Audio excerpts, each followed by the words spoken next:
Assalamu alaikum. Hello everyone.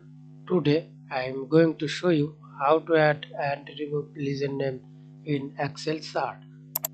First select your data, go to insert menu, recommended chart, all chart, column chart, line chart, pie chart, bar chart, area. Then example I select column chart and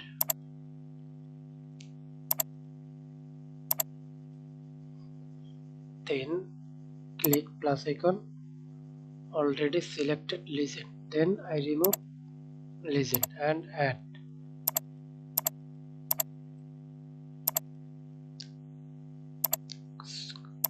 quick layout.